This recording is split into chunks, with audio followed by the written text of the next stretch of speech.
दोस्तों, ये कहानी है प्यार की, एहसास की और हिम्मत की। मूवी की शुरुआत में हमें इंग्लैंड का शहर डेवन दिखाया जाता है, जहां एक लड़का एक घोड़े के बच्चे का जन्म होते देख रहा होता है। उस लड़के का नाम एल्बर्ट होता है। एल्बर्ट को वो घोड़ा बहुत पसंद होता है और वो उससे दोस्ती करना चाहता है। फिर हम देखते हैं कि घोड़े का मालिक एक नीलामी में माँ और बच्चे को नीलाम कर देता है, जिसमें वो घोड़ा अपनी माँ से अलग हो जाता है। वहाँ हम एल्बर्ट के पिता टेड को भी देखते हैं, जिन्हें वो घोड़ा बहुत शानदार लगता है और वो 1 पाउंड से नीलामी शुरू करते हैं। वहीं उनका लैंडलॉर्ड लियोन्स भी होता है, जो कि उसी घोड़े पर बोली लगाता है। इस मुकाबलेबाजी में टेड उस घोड़े को महंगे दामों में खरीद लेते हैं, जिसकी वजह से वो अब लियोन को रेंट भी नहीं चुका सकते। जब वो घोड़े के साथ वापसी आते हैं तो उनकी पत्नी बहुत नाराज़ होती है कि उन्हें एक हल चलाने वाला घोड़ा खरीदना था, ना कि एक बिना ट्रेनिंग का कोई फैंसी घोड़ा, और वो भी इतने महंगे दामों में। जबकि हमें लियोन को अभी रेंट भी पे करना है और तुम्हारी टांग खराब होने की वजह से तुम इस घोड़े को कैसे ट्रेन करोगे। जिस पर एल्बर्ट कहता है कि वो इस घोड़े को ट्रेन करेगा, तो उसकी माँ उसे 1 महीने का समय देती है। इसके बाद एल्बर्ट उस घोड़े को खाना खिलाता है और उसका नाम जोई रखता है। फिर हम देखते हैं कि एल्बर्ट अपना ज़्यादातर वक्त जोई को ट्रेन करने में लगाता है और उसे सिखाता है कि जब भी वो उल्लू की आवाज़ निकाले तो वो उसके पास आ जाए। और ये सब एल्बर्ट का फ्रेंड एंड्रू भी देख रहा होता है।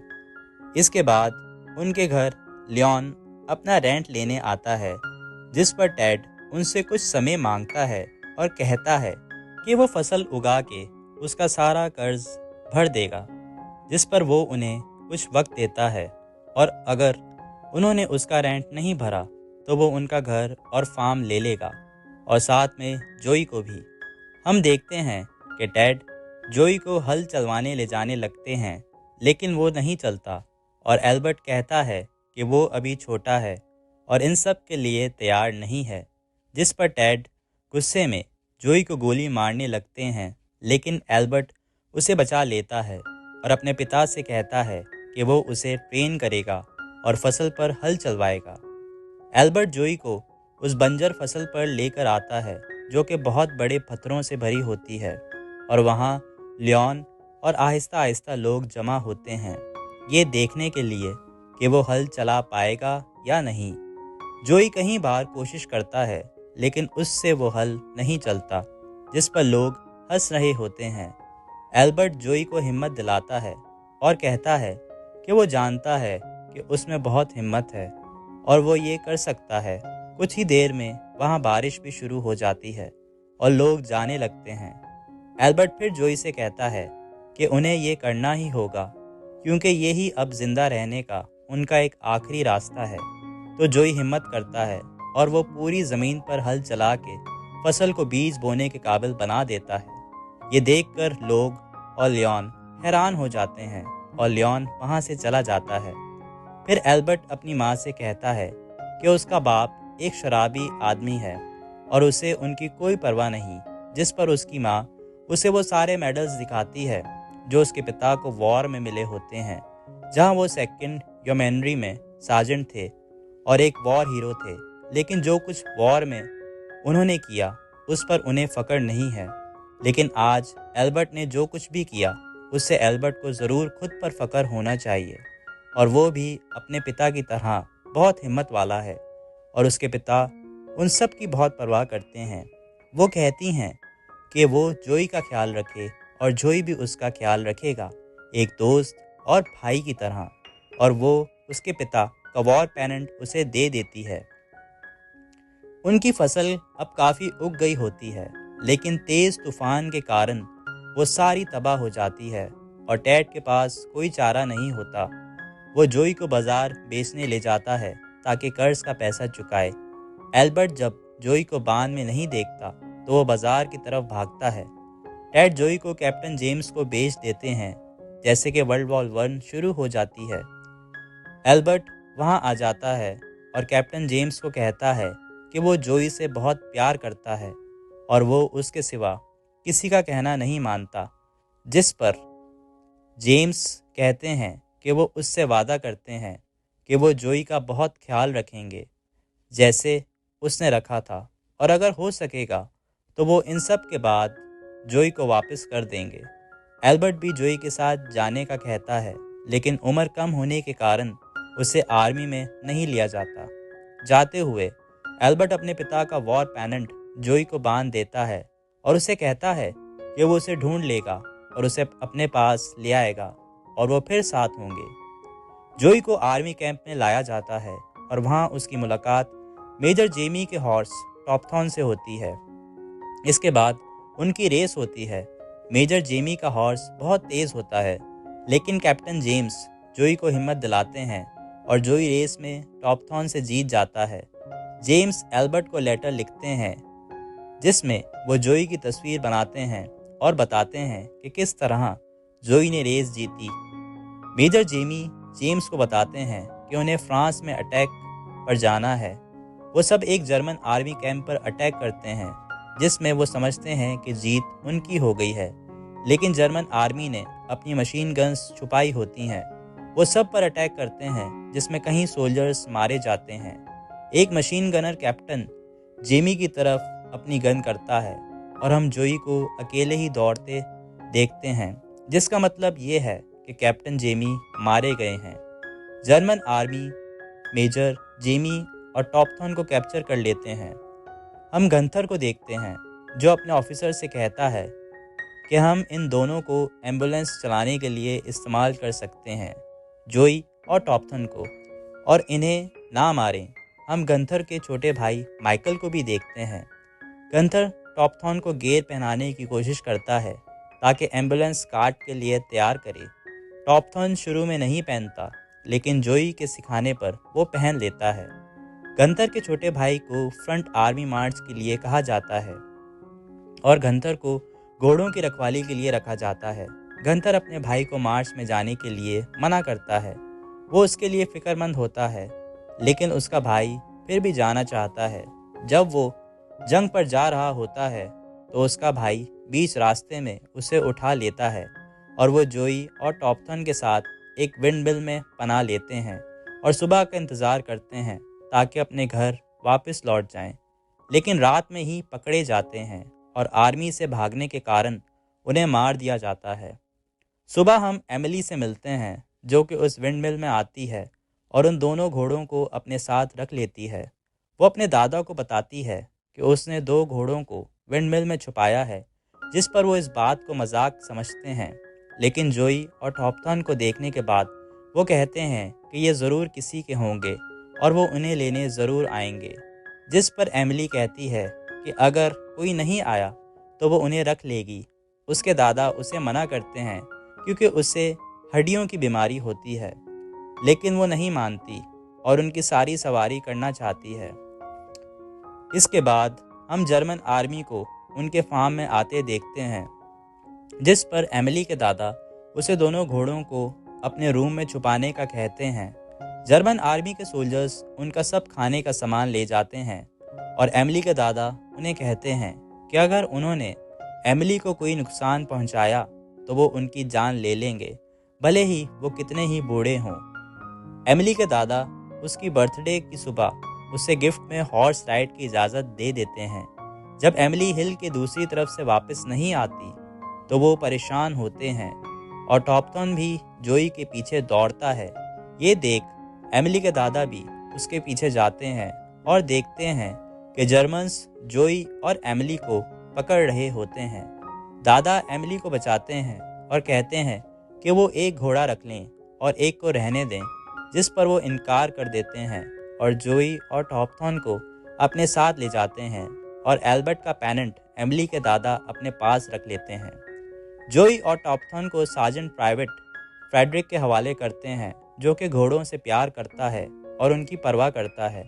जर्मन आर्मी घोड़ों का इस्तेमाल हैवीली आर्टिलरी के इस्तेमाल के लिए करते थे और जब तक कि वो मर नहीं जाते थे उनसे काम लिया जाता था। हम देखते हैं कि एक घोड़ा थक के मरने वाला होता है और सार्जेंट उसे गोली मार देते हैं और फ्रेडरिक को टॉपथॉर्न को लाने के लिए कहते हैं ताकि वो मरे हुए घोड़े की जगह ले, जिस पर फ्रेडरिक कहता है कि टॉपथॉर्न की टांग पर इंजरी की वजह से वो फिट नहीं है, लेकिन सार्जेंट नहीं मानते। जो ये सब देख रहा होता है और अपने दोस्त टॉपथॉर्न की जगह लेता है ताकि उसे बचा सके। अब हम साल 1918 देखते हैं। एल्बर्ट अब आर्मी में होता है, साथ में उसका दोस्त एंड्रू और लैंडलॉर्ड मिस्टर लॉयन का बेटा डेविड भी होता है। उनका ऑफिसर उन्हें वॉर में आगे बढ़ने के ऑर्डर्स देता है और एंड्रू से कहता है कि वो यहीं रहे और अगर किसी ने रिट्रीट की कोशिश की तो वो उसे गोली मार दे। जब वो सब आगे बढ़ते हैं तो डेविड को गोली लगती है, लेकिन एल्बर्ट उसे बचाता है और बहादुरी के साथ आगे बढ़ता है और जर्मन ट्रेंच को ग्रेनेड से उड़ाता है। एंड्रू भी उसका पीछा करता है, एल्बर्ट के पास आ जाता है, लेकिन अचानक एक गैस बॉम्ब एक्सप्लोड होता है जो कि उस ट्रेंच को गैस स्मोक से भर देता है। फिर जोई और टॉपथॉर्न को दिखाया जाता है जो कि इतने सालों के बाद भी जिंदा होते हैं, लेकिन टॉपथॉर्न आखिरकार थक कर अपनी जान दे देता है। फ्रेडरिक को ये देख बहुत अफसोस होता है और वो जोई को भागने का कहता है। शुरू में जोई टॉपथॉर्न को छोड़ के नहीं जाना चाहता, लेकिन जब एक टैंक आता है तो वो दौड़ता है और वॉर के बीच में भागते हुए एक बार वायर बैरियर में फंस जाता है। रात के अंधेरे में ब्रिटिश और जर्मन आर्मी के सोल्जर्स अपनी ट्रेंच से जोई को फंसा हुआ देखते हैं और कॉलिन, जो कि ब्रिटिश सोल्जर होता है, लाइट फ्लैग लेकर जोई की मदद करने के लिए आगे बढ़ता है। दूसरी तरफ से German soldier Peter wire cutters के साथ आता है और वो दोनों मिलके जोई को आज़ाद करते हैं और कॉइन टॉस करते हैं, जिसमें कॉलिन जीतता है। पीटर उसे वायर कटर गिफ्ट के तौर पर देता है और कॉलिन जोई को अपने साथ ले आता है। एल्बर्ट उस गैस बॉम्ब अटैक में बच जाता है और कुछ देर के लिए अंधा हो जाता है, लेकिन उसका दोस्त एंड्रू मारा जाता है। कॉलिन जोई को आर्मी डॉक्टर के पास लाता है। वहाँ सब जोई के बारे में बातें कर रहे होते हैं कि वो कोई करिश्माती घोड़ा है और बच गया है। एल्बर्ट, जो कि देख नहीं सकता है, डॉक्टर से पूछता है कि ये सब क्या बातें कर रहे हैं, तो वो उसे कहता है कि एक घोड़ा मिला है जो कि वॉर के बीच से बच निकला है। आर्मी डॉक्टर कॉलिन को बताते हैं कि जोई बहुत बुरी तरह इंजर्ड है और बच नहीं सकता है, इससे अच्छा है कि वो उसे गोली मार दे, जिस पर वो कहता है कि वो ये नहीं कर सकता है। तो डॉक्टर सार्जेंट फ्राई को उसे मारकर इस दर्द से छुटकारा दिलाने का कहते हैं। अभी सार्जेंट जोई को गोली मारने ही वाले होते हैं कि अचानक एल्बर्ट उल्लू की आवाज़ निकालता है, जिस पर जोई उस आवाज़ की तरफ देखता है। सार्जेंट फिर उसे गोली मारने लगते हैं, जिस पर सब एल्बर्ट को फिर वो आवाज़ निकालने का कहते हैं और जैसे ही वो फिर उल्लू की आवाज़ निकालता है, जोई एल्बर्ट की तरफ दौड़ता है और आखिरकार इतने सालों के बाद अपने पुराने दोस्त एल्बर्ट से मिलता है। आर्मी डॉक्टर एल्बर्ट को कहते हैं कि वो एक मामूली घोड़ा है। एल्बर्ट कहता है कि वो कोई मामूली घोड़ा नहीं है। वो बताता है कि उसकी टांगों पर 4 वाइट सॉक्स हैं और सर पर डायमंड वाइट शेप है। डॉक्टर पहले नहीं मानते, लेकिन जब पानी से उसकी टांगें वॉश करता है तो वाइट सॉक्स होते हैं।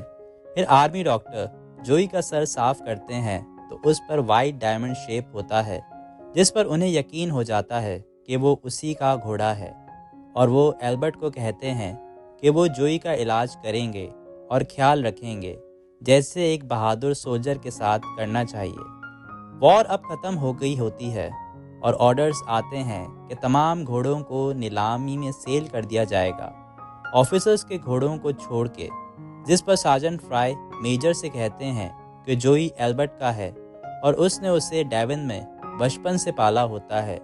लेकिन मेजर नहीं मानते। तमाम सोल्जर्स एल्बर्ट को पैसे देते हैं ताकि वो जोई को ऑक्शन में वापस ले सके। ऑक्शन में सार्जेंट फ्राई एल्बर्ट की तरफ से बिड शुरू करते हैं, लेकिन एक फ्रेंच शख्स से वो 30 पाउंड्स के बिड में हार रहे होते हैं। तो अचानक से कोई 100 पाउंड की बिड लगाता है।